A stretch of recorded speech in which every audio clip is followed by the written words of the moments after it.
Welcome to the Wayne Bennett podcast, celebrating West Virginia's people, places, and the culture of Southern Appalachia. Now here's your host, Wayne Bennett. Welcome to Wayne Bennett's podcast. My name is Wayne Bennett, and this is episode 52, January 28th, 2022. And I'd like to remind you, we're celebrating our one-year anniversary. And this past week, we gave out a mini tray of Chick-fil-A sandwiches and podcast t-shirt. And the response went so well, we're going to do it again this coming week. So to get your name in the hat, you got to go to Wayne Bennett's podcast on Facebook and scroll down and like and share episode 52. That's the one we're doing today. And we'll put your name in the hat and have the drawing February the 4th. And hopefully maybe you'll win something, but appreciate you. Today our guest was a high school coach, former high school coach at Independence High School. During that time he had 2 state runner-ups. He had 4 state champion teams from 2014 to 2017. He had 18 individual champs.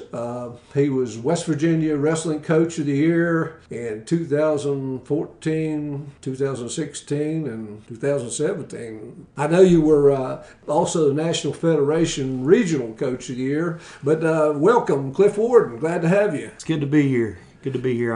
I appreciate the invite, Coach Bennett. Well, let's go back a little bit. How did you get started in the sport of wrestling? Sport of wrestling, I guess that probably started in the 3rd grade when Kenny Chamberlain and Jim Bowman had the youth program going there at Independence High School, and my dad sort of wedged me into that and felt like I needed to be a part of that. He and Kenny Chamberlain were friends, acquaintances, and the other guys was doing it, and so I sort of jumped in, not at a real early age, but 4th grade. Now, your brother Carl had wrestled, hadn't he? Right. My brother, he wrestled through junior high and high school. My brother didn't do any youth league wrestling, and I guess that was Dad's ideal. Let's get this guy started a little bit earlier.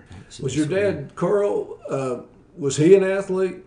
No. Dad was sort of country boy, and he rode horses with his buddies and did some farming, and he actually, his last 2 years of high school, he worked part-time in the coal mines. So he started making a living, at an early age. But he knew where to put you, huh?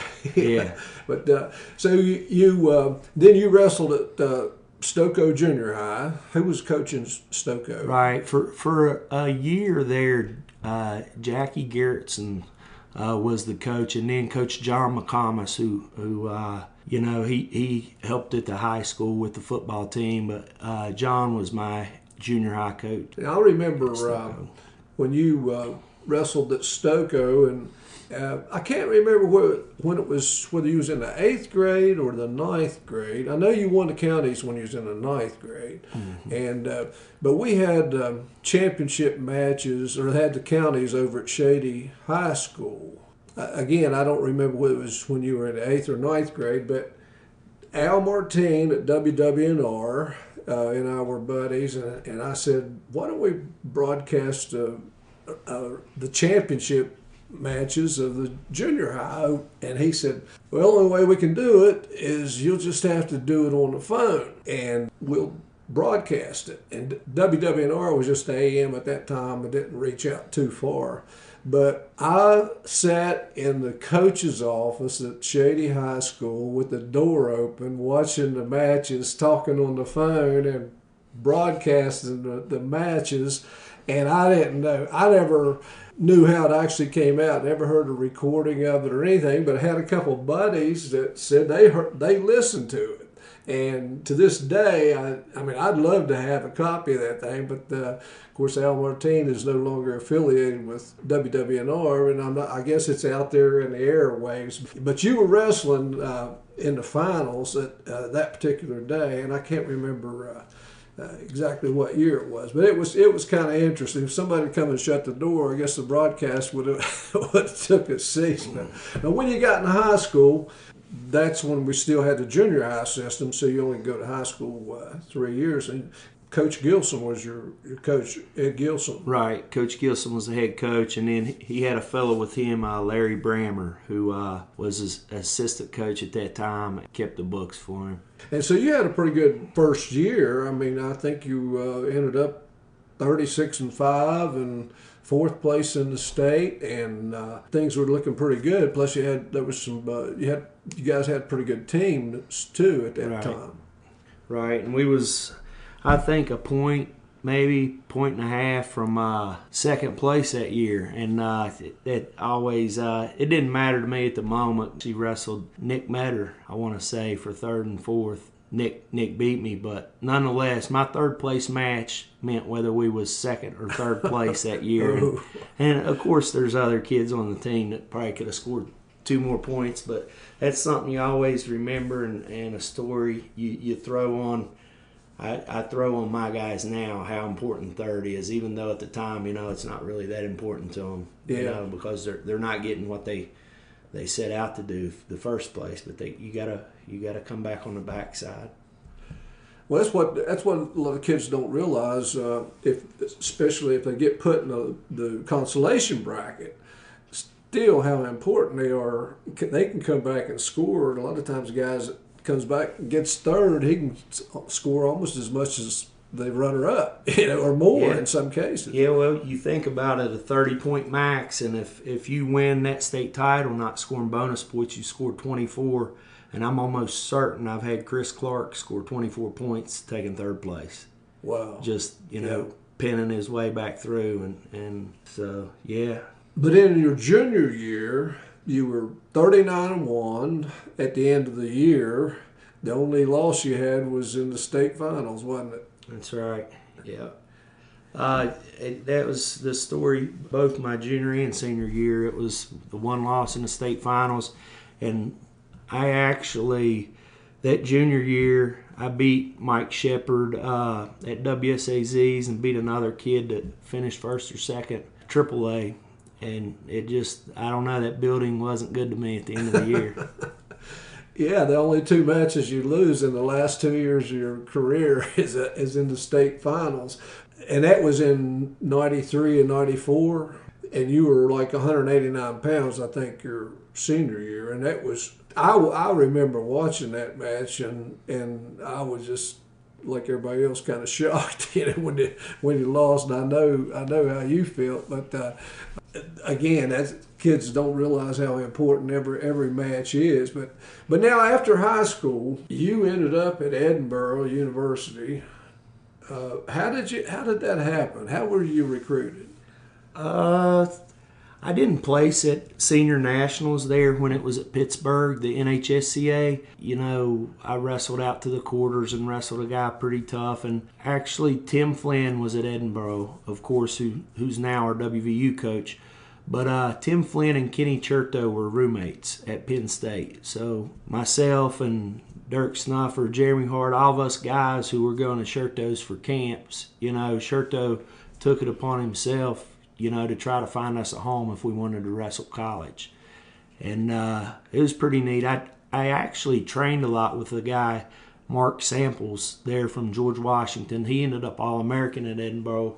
But Mark and I went up on a visit together to Edinboro, and Flynn's just a great guy, and the campus is just awesome, and it just, it felt right. So Flynn was the head coach then? Flynn actually was not the head coach. Flynn did most of the groundwork. Bruce Baumgartner was our head coach for the first 2 years. Yeah. And Baumgartner, and was Roselli there then? Right, yeah. Lou Roselli. Now, for those people out there who don't realize, Lou Roselli had been, I think, a 2-time All-American, and he was in the Olympics, and a small guy, and he's still coaching at Oklahoma, I think. Right. And Baumgartner, of course, was a heavyweight that, how many times did he wrestle in the Olympics and the world? Four different ones. He actually, 2 golds, a bronze, and a silver. In 4 different games, so that's a 16-year span. That's pretty.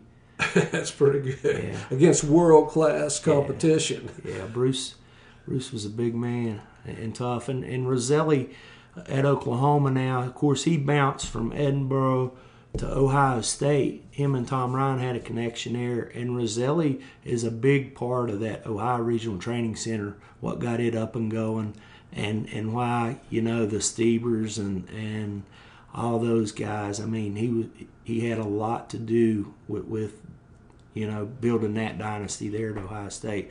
Roselli's just a great dude. Yeah.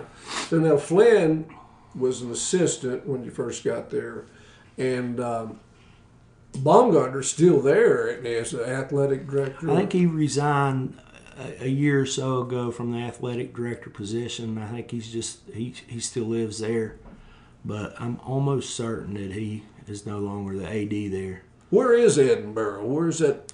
You go, like from here, you're going to go through Morgantown, and you're going to keep going north on 79, and 15 minutes before you run into Lake Erie, you're at Edinboro. Wow, that's straight shot. 8 hours? Nah, it's only about, Morgantown's close to halfway, because I remember my brother actually was going to college at WVU, and I would meet them halfway, and we hit WVU football games, my parents, and it's probably closer to 6. Yeah. Well, now, how was career at Edinboro? I mean, how did that work? Average. I was a practice dummy, I guess, to say it most, Wrestled open tournaments, probably started 5 or 6 times, as needed, and but more than anything was the guy in the room that's going to fight you tooth and nail, for the next set of points. And Coach, it's some great friendships there. Coach Tony Roby down at Virginia Tech. There's a big guy, Jason Robinson, that I feel like I was pretty, impactful, on his career.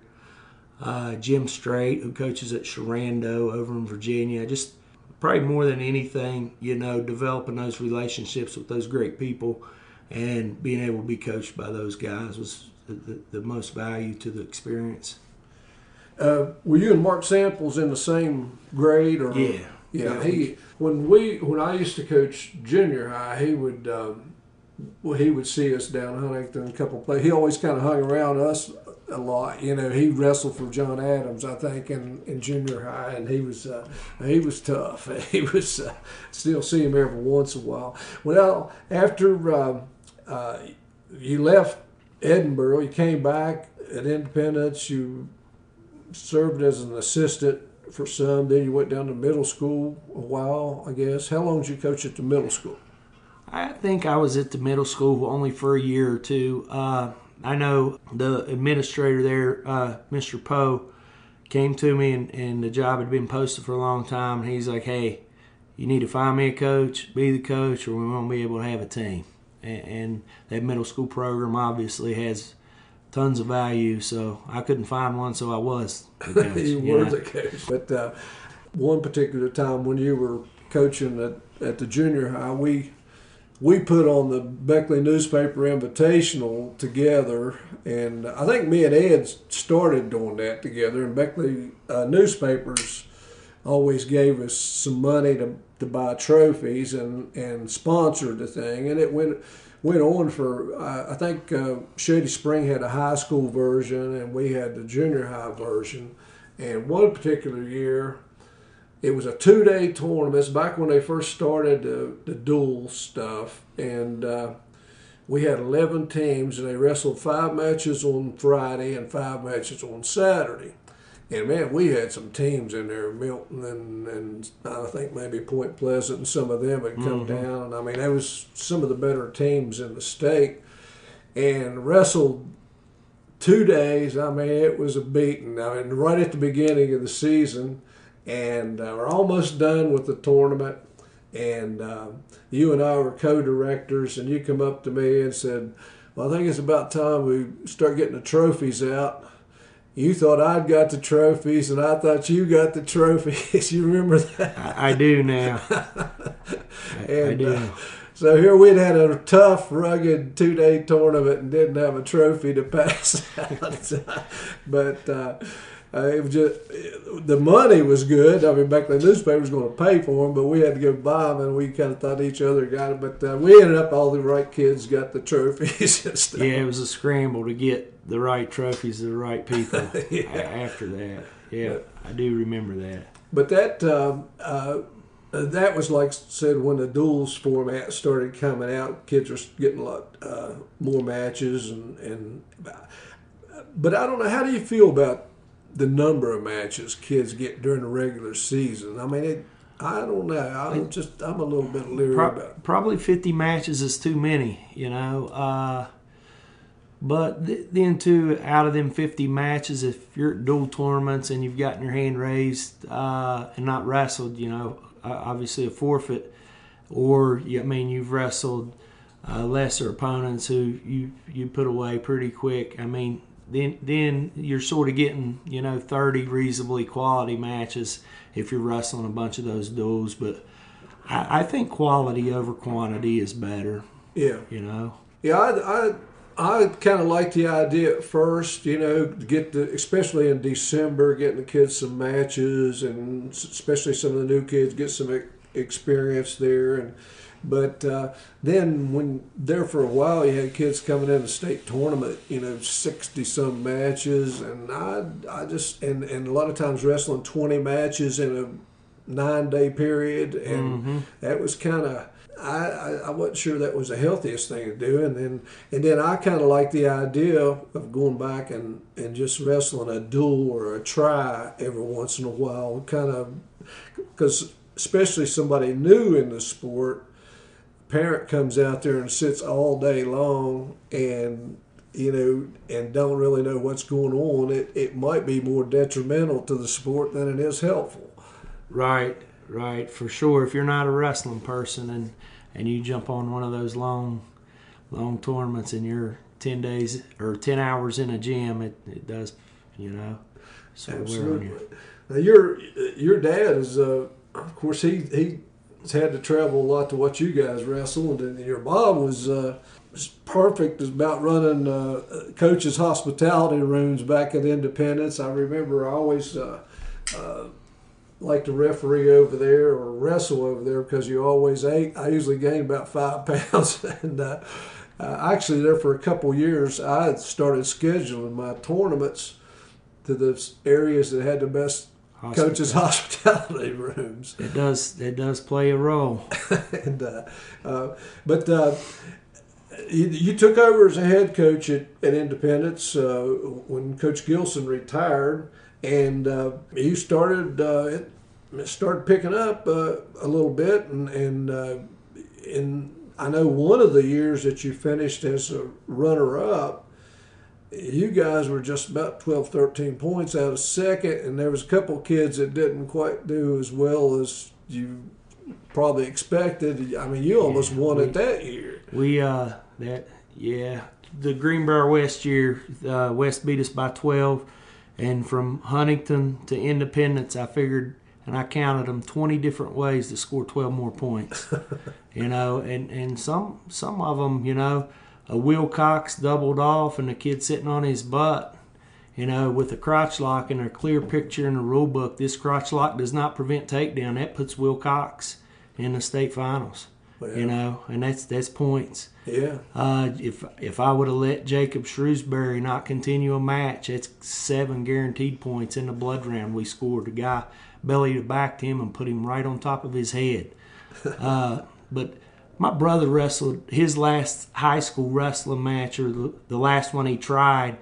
Matt returned the kid real hard, and that kid wanted to continue, and that coach said, "No, you're not continuing. Stay down."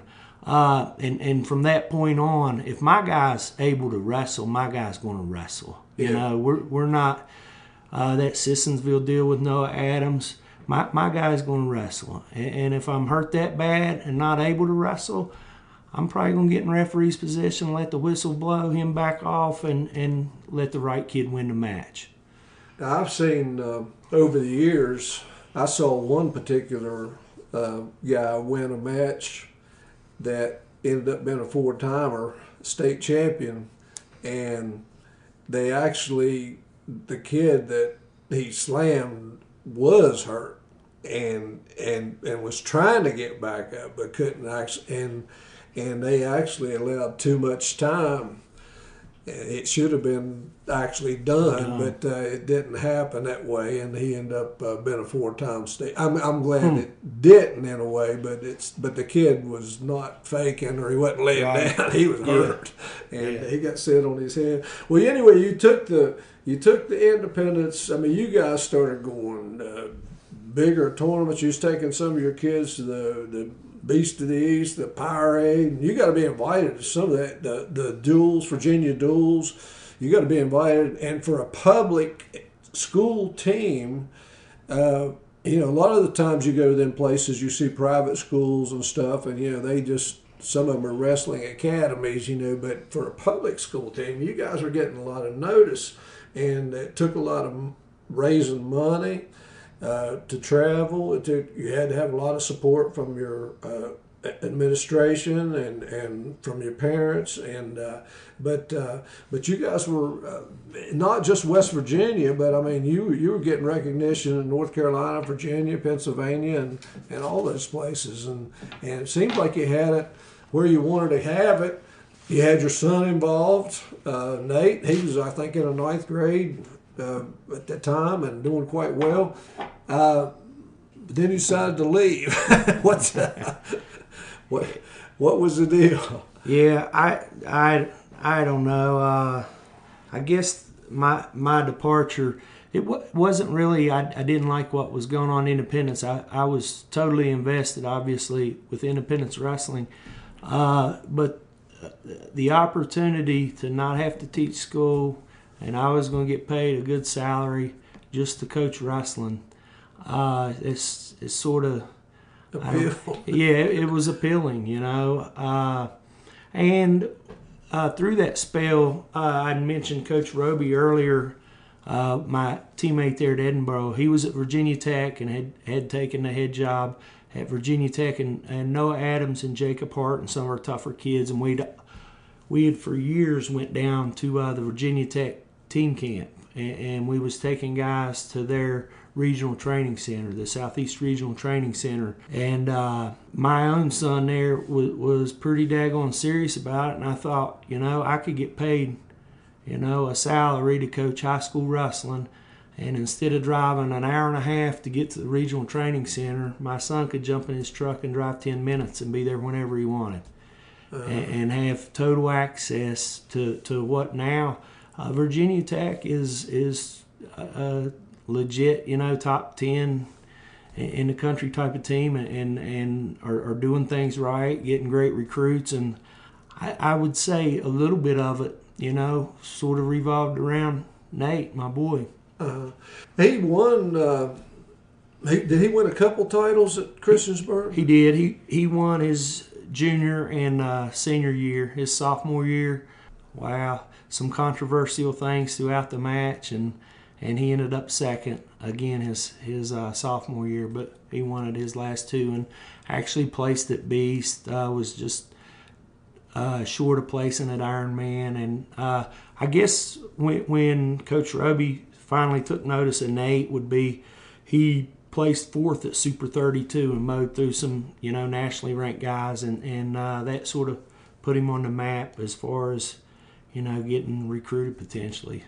Well, I know I don't know whether he redshirted the first year. I know he was wrestling some open, and when he went to Tech. What's he doing now? What's Nate doing now? Right now he's in Christiansburg and he's just working. His plan was to enroll in year 2 and continue doing what he was. But he went into the Army Guard, and his infantry training put him not getting back in time for school. And then once he got back, he actually was at Ranger School for a bit. But once he had gotten back, the Virginia Guard that he was in was going to ship to Africa. So it was like, oh, gosh, I probably don't want to enroll in the spring if I'm going to be on my way to Africa. But and it turned out that they ended up not shipping him, deporting him. So he's sort of trying to figure out the plan right now.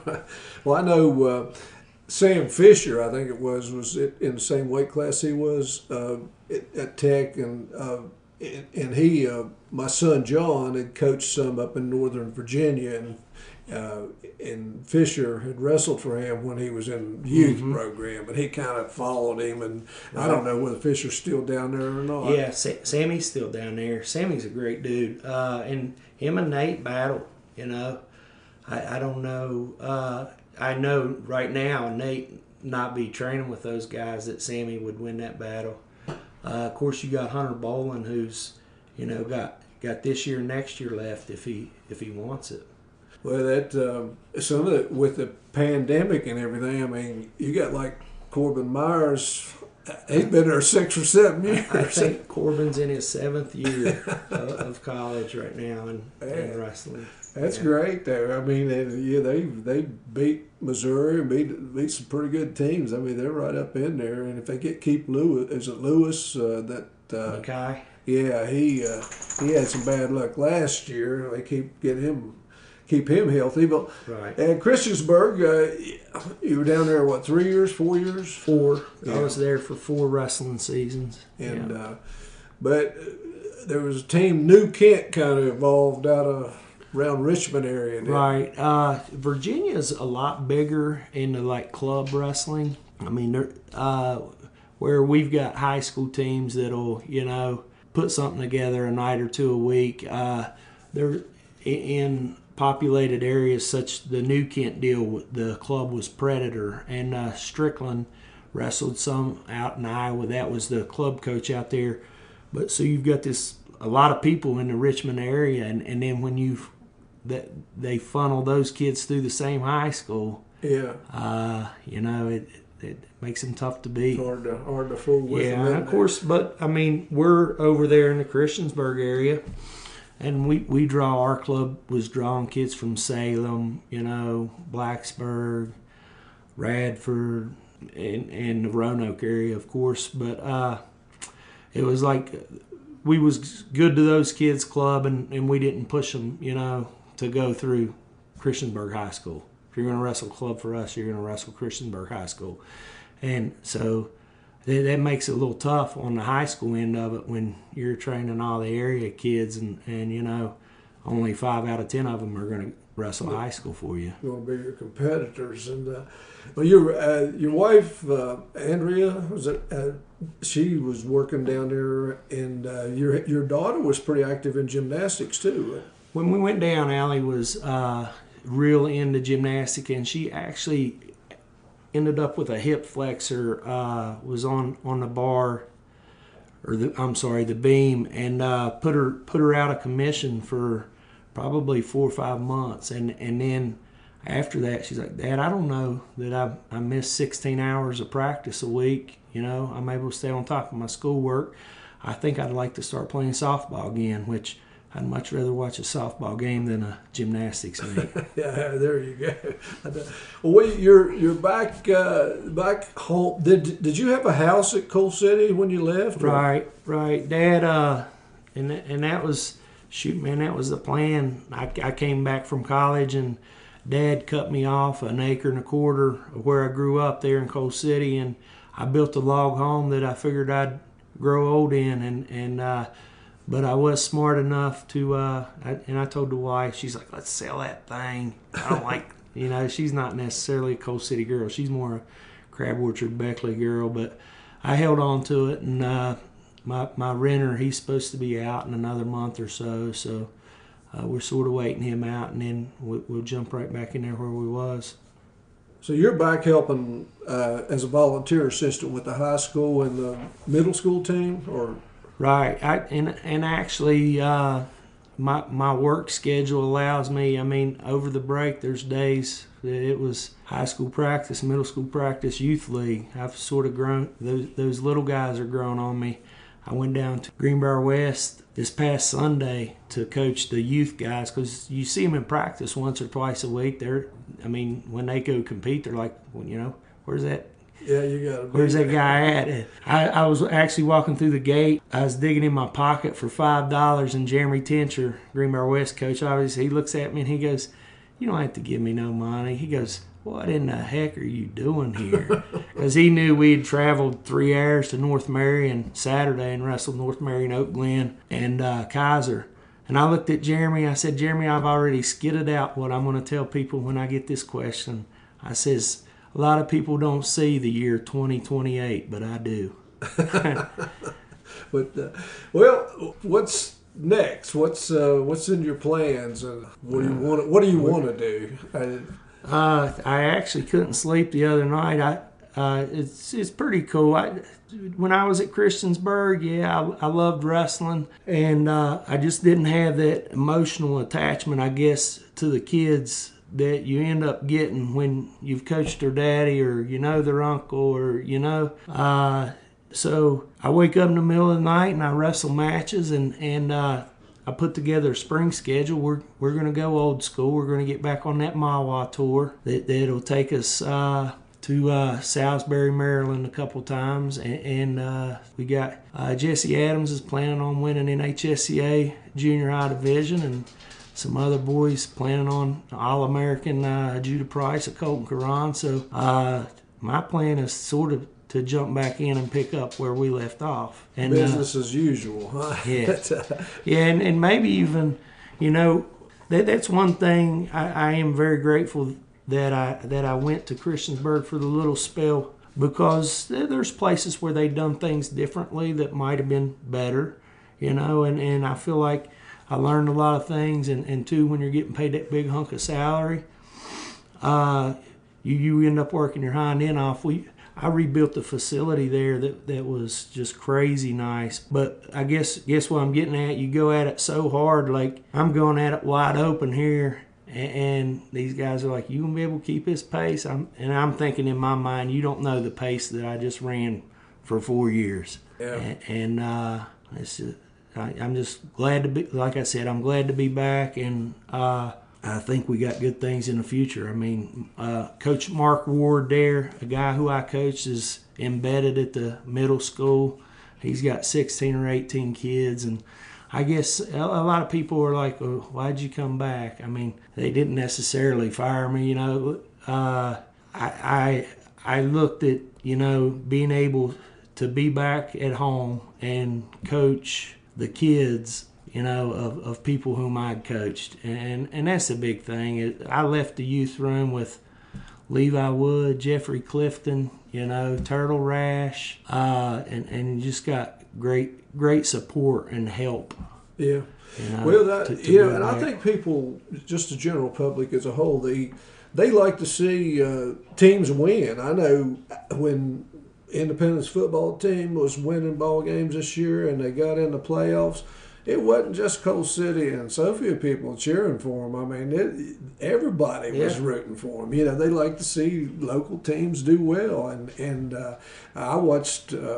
I probably watched over half their games on video productions that they were putting out. Chris Gross, I think, sponsored some of it. But I mean, people like to see winners, but you got to work for it. Well, listen, you're not going to believe this, but we're about out of time, and I sure appreciate you coming by. And I have to get you coming back and talk a little bit more. We'll get more into the wrestling down the road if you'll come back and see us. Right, for Glad sure. to have you. And those people out there, if you want to be on the program, you can contact me on Gmail, awbennett50@gmail.com, or get on Facebook and let me know, and we'll get you lined up and be glad to have you. And remember, if you ain't dead yet, you ain't done yet. Until next time, God bless you.